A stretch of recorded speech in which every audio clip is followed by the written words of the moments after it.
Hey there, welcome to ITV. I'm Kritika Padel. Today on ITV, Anita Nahal talks to the prominent Washington area Indian American entrepreneur Frank Islam. Good afternoon. Our guest today is Mr. Frank Islam, Chairman and CEO of FI Investment Group, an investment firm he founded in 2007. The firm focuses on providing growth capital to emerging companies as well as managing specialized and branded funds. Mr. Islam is a multifaceted Indian American. He's a very successful business leader who built a company worth hundreds of millions of dollars. His investment style centers on innovative strategies for value creation, such that he is often the first to invest within a new economic paradigm. He's also a blogger, a columnist, and an author who's now working on his second book, his first book being Renewing the American Dream. As a philanthropist, Frank has supported a number of worthy causes nationally and internationally. Frank, welcome to the show. Well, thank you very much for inviting me on this show. It's great to be back over here. Wonderful, thank you, and we look forward to having good conversation with you today on a number of topics. So let's begin with your background. Where are you from? And how did you come to be such a successful businessman? Tell our viewers something about yourself. Okay, there's a lot of questions here. I was born in India in a city called Azamgarh, which is the eastern part of the United Province, also known as Uttar Pradesh in India. And I grew up in Aligarh. I came to America when I was 15 years old. Mm-hmm. Now, the city of Azamgarh remains an inseparable part of my life, my story, my journey. As a matter of fact, that city really shaped my history, my story, and my destiny. But you asked the question with regard to the where I was born, but I wanted to say something about the city itself, because the fact that there's so much income inequality, injustice in that part of the region, and especially the people who are minority. They share a city but not a community. They share a common dwelling but not in a common effort. And poverty drains institution. Poverty, as I see it, does not inspire the people. Mm-hmm. So the best gift that I can give it to that city is to instill in them the love of education, which allows them to be empowered, which would give them dignity and respect. As you all know, the education does not crush the hope. It's the poverty that crushes the hope of the people. Mm-hmm. So hopefully my story, as I see it, should resonate well with the people of that part of the region, so they can inspire and they can follow in the footsteps of Frank Islam, because it is my desire to create many, many Frank Islam and inspire others from my story.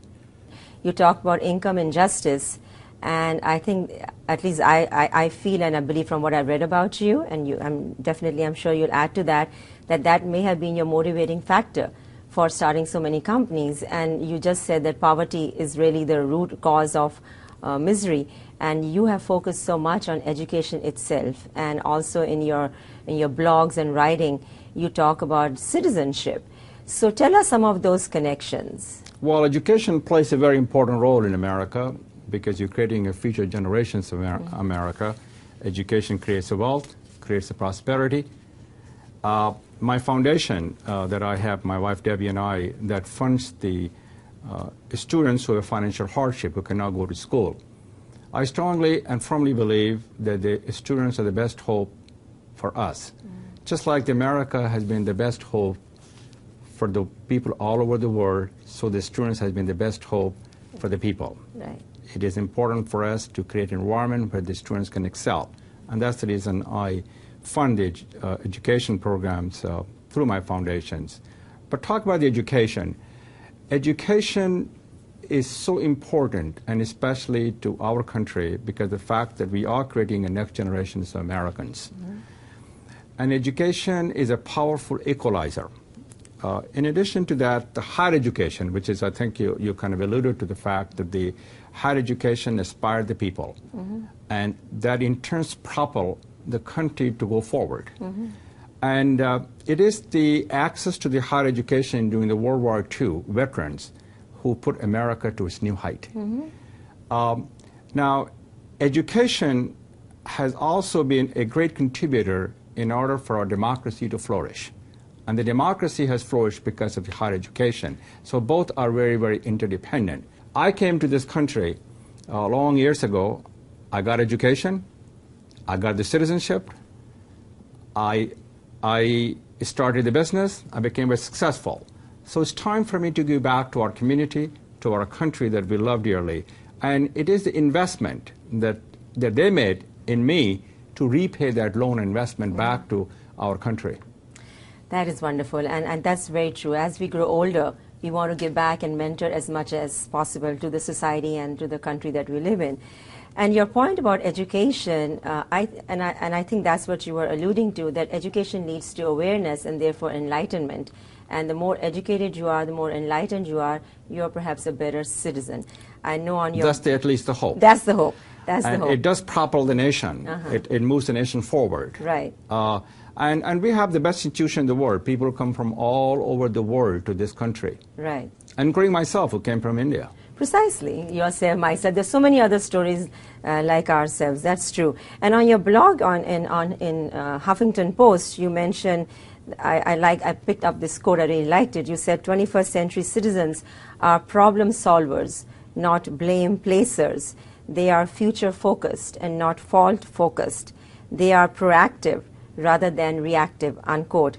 Thus, based on what you say this, and you already said it, but why do you think citizenship matters so much? Well, citizenship matters in the 21st century because we need to be engaged, we need to be involved, we need to be interested, we need to be issue-oriented, and we need to be informed. A country reveals itself by its citizen. A nation is comprised of the citizens, as you all know. And that regardless whether they're a factory worker, they're farm workers, they're entrepreneurs, they're business people, and so on and so forth. An American exceptionalism that we have in America, that flourishes because of the fact that citizens are engaged and involved. That's how, as I see it, the democracy grows, and that's how the capitalism flourish, and that's what builds the America to take America forward. I absolutely agree. As a professor of U.S. history, I think one of the most beautiful things about America is the sense of civic responsibility. They must have we must teach civic responsibility to our students in the K-12 education. Right, precisely.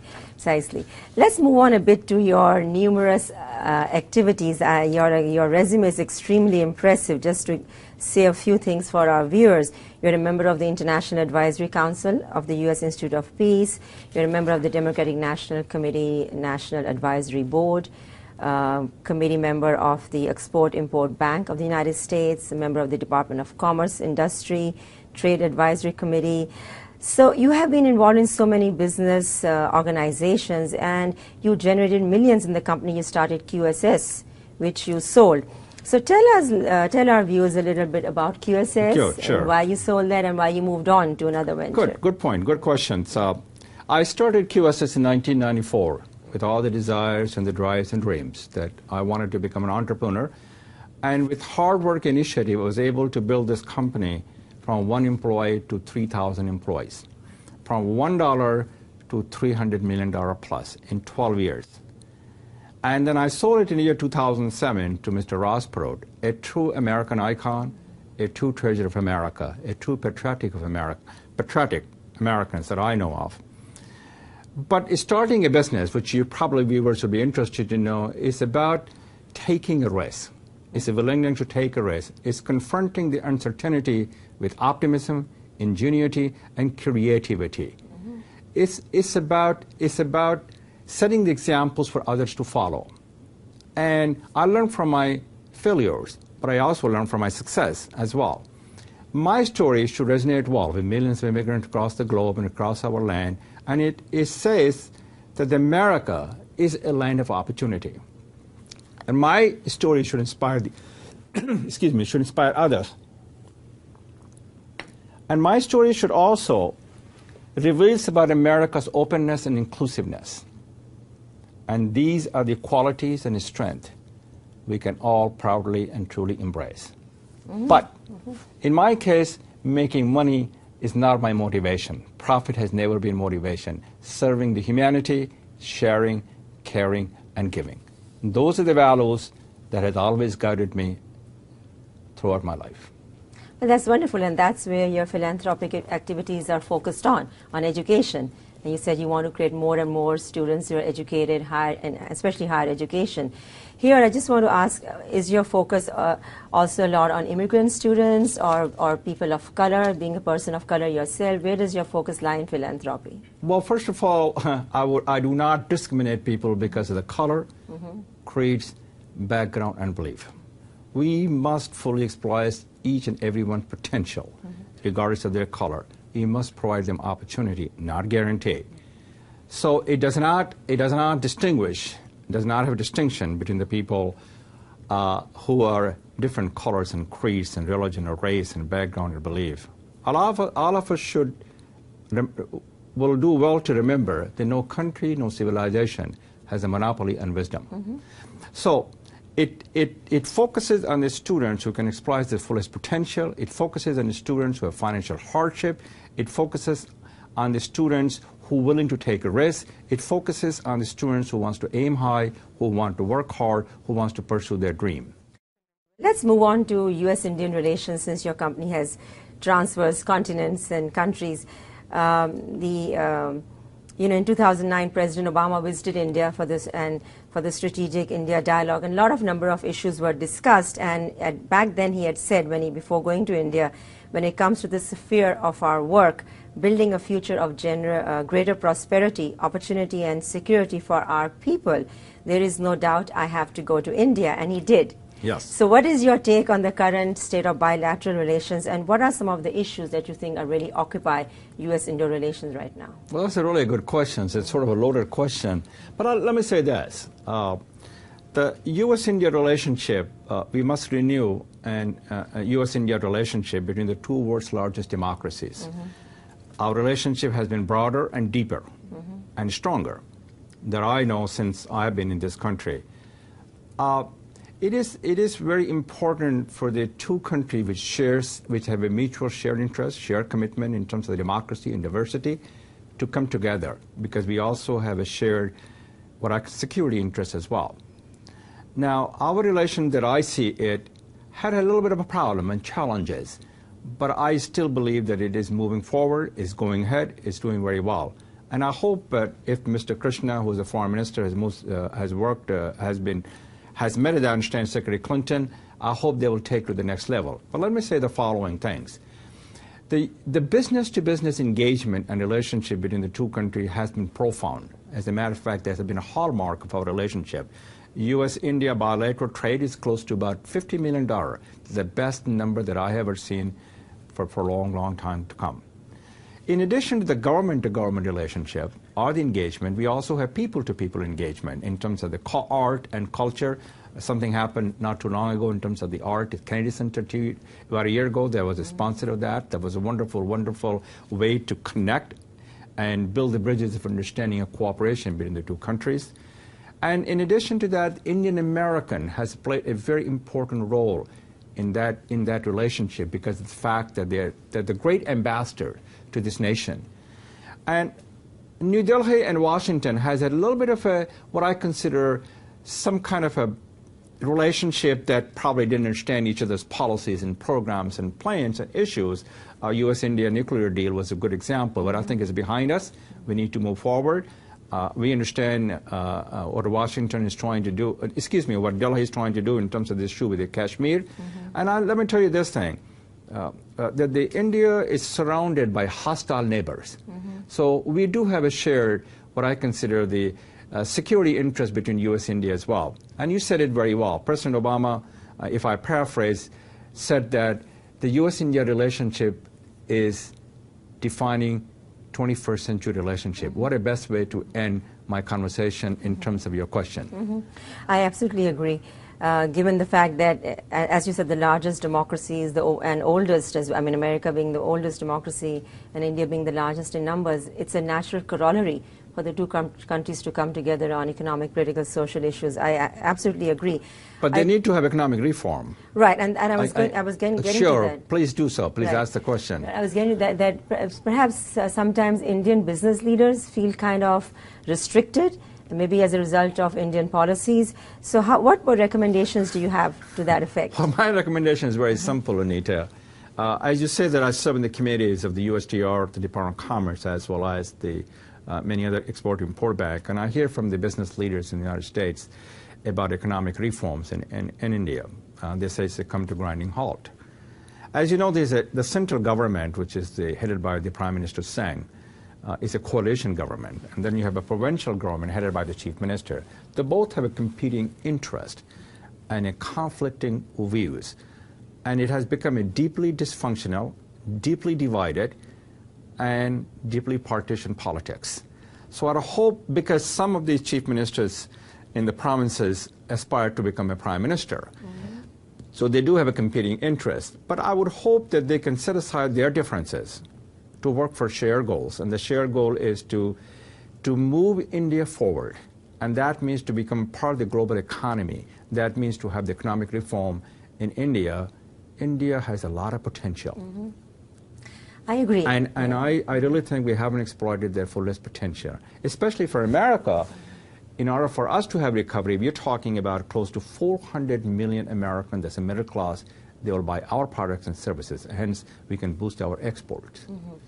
That is true. I think the conflict in Indian politics, particularly about keeping historical context in mind, with the end of communism and with that kind of struggle going on, with the end of history, which Francis Fukuyama wrote a lot about. I think this is a new century, the 21st century. Those old historical restrictions are gone. And I think the U.S. Well, they're fading away. They are fading away. So they're slipping into the shadow. Well, yes, one would hope that. One would hope that. Right. And there are still old guards that they believe in it. But I do believe that the younger generations of India is the most strongest, the vibrant generation that I have ever met in my life. They're strong, they're responsible, they're vibrant. They will take India forward. I strongly and firmly believe in it. I hope so too. I just hope that India is able to tackle this issue of poverty. But the poverty and income inequality, the people who have it, who do not have it, is ingrained in their DNA and their society. It will take a little bit of time to create the middle class India. We're having the same problem in our own country in terms of income inequality, the people who have it, people who do not have it. And I talk about in my next book about the individual economic well-being that we need. So that's the challenge that India has. India also challenges in terms of infrastructure as well.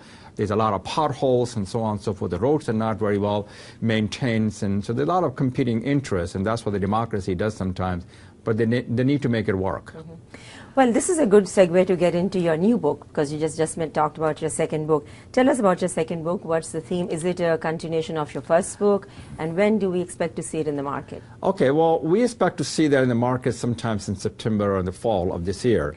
And the second book is called Pivotal Points, and to make America work again. My first book talked about renewing the America, the decline of America. It talks about the America as a crossroad.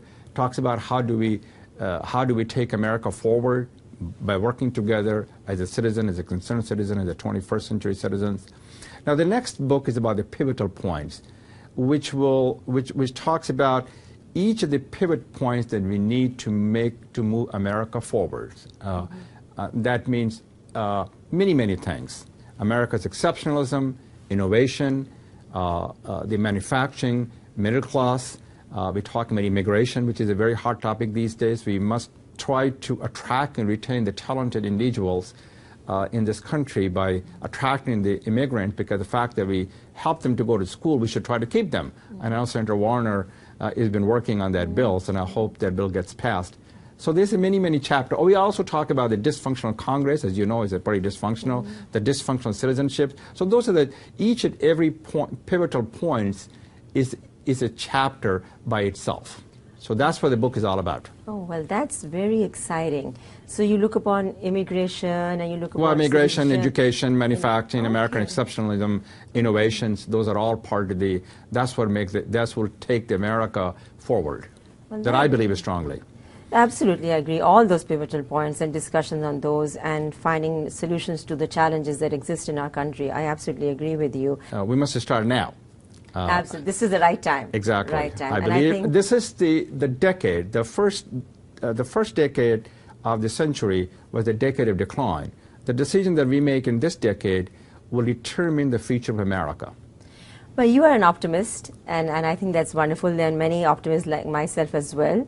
And I think focusing ourselves on the youth, as you are doing, and creating future leaders from the youth would be itself an exceptional contribution that you're doing. Any final thoughts for our viewers? Anything you'd like to share? Anything else on your background, on your future? Well, I'd like to talk about what made me successful. Okay. And what do you, if I have to give some advice to the entrepreneur, the young generation, what would I do? So let me give you some of the qualities that was important in my company when I started the company and built the company to such a height. Number one, get a good education. Education laid the firm foundation for me to start the business. Get out of the comfort zone, willing to take a risk. Number three, that I seen the quality that made it very successful, customer satisfaction was very, very important in making that company what I consider to the new height. And one thing is, and the last thing, be passionate, be committed, be focused, be engaged, be involved into day-to-day operations of the business. And I'm not good in giving advices to the people, but I will say this, that is against my upbringing. But I'll share some of the thoughts for the entrepreneurs, for the new generations, what they have to do. Number one is never give up. As Mr. Churchill said, never give up, never give in, never give in. That was a good advice 70 years ago. That's a good advice today. Write your own legacy. Come up with the metrics that you want to be judged. And the third point that I will make, be a good learner. Learn something new every day, and that will make you to reinvent yourself, reinvent your business. And the last thing is true to yourself. As the late Stephen Jobs, who was a true treasure of America, said in his commencement address to Stanford University, your time is short on this planet of Earth. That is and beautiful. In addition to that, live with your own life. It's very important to engage. Well, that is wonderful. All those are wonderful suggestions, wonderful recommendations, and I hope the young are listening to you, the viewers, and can gain so much from you. So it's been a wonderful pleasure having you on our show. We discussed so many topics, and you gave so many suggestions and recommendations, particularly to the youth, and I hope they're watching the program, and I'm sure they'll benefit from all that you had to share today.